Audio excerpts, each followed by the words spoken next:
It is 1928. You are in Berlin. You are gay. And you are living in the hyper-progressive gay capital of the entire planet. You think, wow, the future is here. Wrong. The calendar flips to 1933. The heavy, brass-studded doors of your favorite club are violently kicked off their hinges by men wearing swastika armbands. Welcome to Nazi Germany. The Gestapo acts like a highly lethal, state-sponsored dating app algorithm, stealing mailing lists and using your perfectly curated dating history as a hit list. You are hunted, convicted, and shoved into a suffocatingly crowded cattle car. You arrive at a concentration camp. You are stripped naked, your head is violently shaved, and a guard hands you a striped uniform. Sewn directly over your chest is a massive, incredibly bright pink triangle. You think the murderers and thieves in the camp will be your equals? Wrong.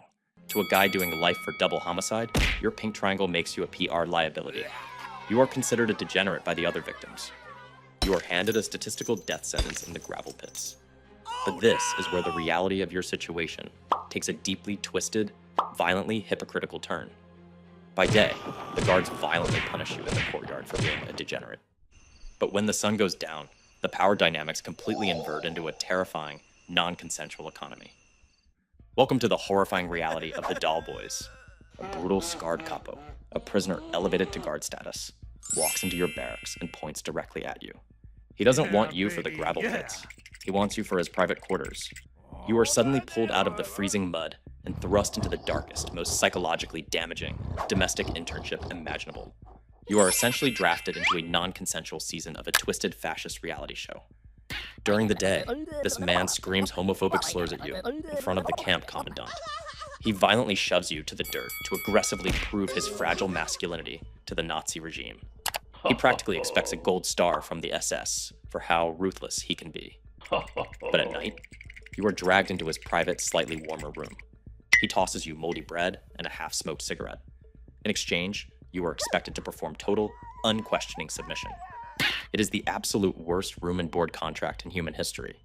You are forced to become the secret, highly fetishized plaything of the exact same hyper-masculine fascists who are actively exterminating your community. You wash his bloody boots, you make his bed. You have to make sure his swastika lapel pin is perfectly polished before he goes out to murder your friends. You lie in the dark, staring at the wooden ceiling, while this man violently uses you to relieve his own stress. If you refuse, he doesn't just write you up. He tosses you exactly where he knows it will hurt the most. You are trapped in a lethal honeymoon with a serial killer. You aren't just a prisoner, you are an unpaid, heavily abused emotional support animal for a fascist. He breaks you down at noon, and by midnight, he expects you to listen to him complain about his feelings. You are trapped in the most toxic, high-stakes customer service job in human history. A bad mood doesn't mean a one-star review. It means a one-way trip to the crematorium. You literally have to validate the emotional struggles of the guy who murdered your bunkmate yesterday. But eventually, the capo gets bored of you. He trades your physical lease to a rival capo for a pack of extra butter and a smuggled cigarette. Your entire human existence, your hopes, your dreams, your perfectly tailored 1928 tuxedo, all of it has just been mathematically converted into the exact market value of a dairy product. You are passed around the barracks like a cursed heirloom. Each new capo has a slightly different, deeply psychotic set of rules. You are basically updating your survival software every week just to avoid a lethal system crash. Or worse, you age out of being useful, and they toss you back into the general labor pool. You are sent to the camp hospital. You think, okay, I have typhus. I am starving to death. At least the doctors will give me a merciful quick injection. Wrong again. Because to the Nazi medical division, your identity isn't a lifestyle choice. It is a fascinating biological glitch that they are determined to surgically debug. To them, you are just a guinea pig who happens to know how to accessorize. You are strapped to a rusted metal operating table.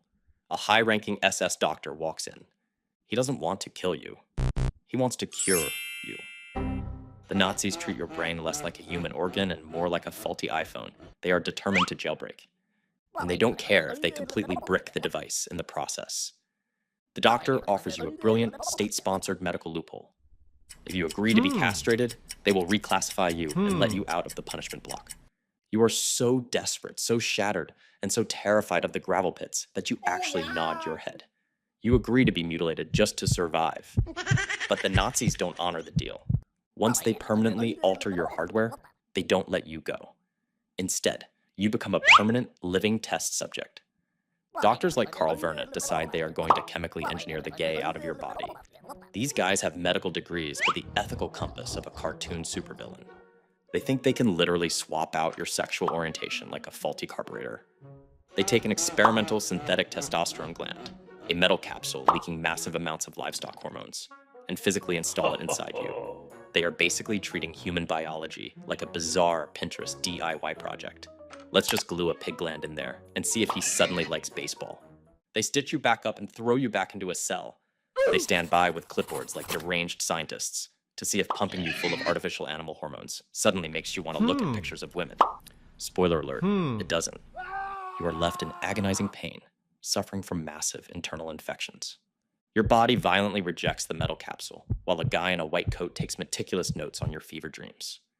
You are rotting from the inside out, and the doctor is just annoyed that your agonizing screams are interrupting his paperwork.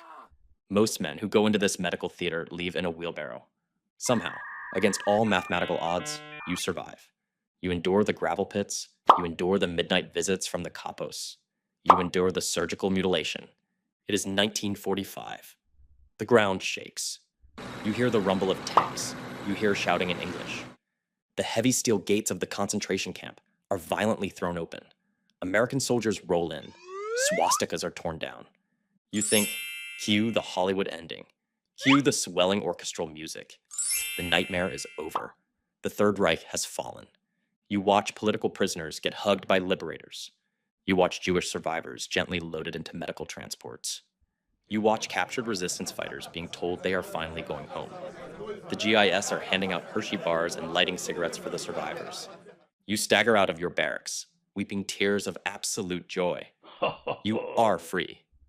You walk up to an Allied officer. He looks at your hollow, starving face. Then he looks down at your chest. He sees the pink triangle. The officer stops smiling. He pulls out a clipboard. He checks the international legal codes. He looks you dead in the eye, grabs you by the collar of your striped uniform, and basically hits return to sender. It is the ultimate administrative middle finger, because the Allied forces didn't liberate the pink triangles. They look at the horrific, mechanized slaughterhouse you just survived, and they say, well, hold on, let's check the paperwork. Aha, yes, paragraph 175. The Nazis were monsters, but hey, a law's a law. They literally check the fine print on human rights and decide you don't qualify. To the Americans and the British, paragraph 175 is still a perfectly valid, completely legal statute. The Americans open the gates for everyone else, and then they literally lock you right back in your cell. You literally survived the Holocaust, and your reward is a transfer to a standard issue concrete cage. They tell you to finish serving your prison sentence, but the psychological torture gets even worse. The newly formed West German government looks at the 5 years you spent being tortured, castrated, and starved in a literal death camp. And they treat it like an unauthorized vacation. They audit your trauma. Some bureaucrat in a crisp suit looks at your missing anatomy and your severe PTSD and decides you haven't suffered quite enough to satisfy the penal code. They casually inform you that time served in a concentration camp doesn't count toward your sentence. You have to start your prison term all over again from day one. Because apparently, being hunted, starved, surgically mutilated, and treated like human currency was just a minor administrative detour. And when you finally get out, there are no Holocaust reparations for you. You survive it, you endure it, but you never, ever escape it.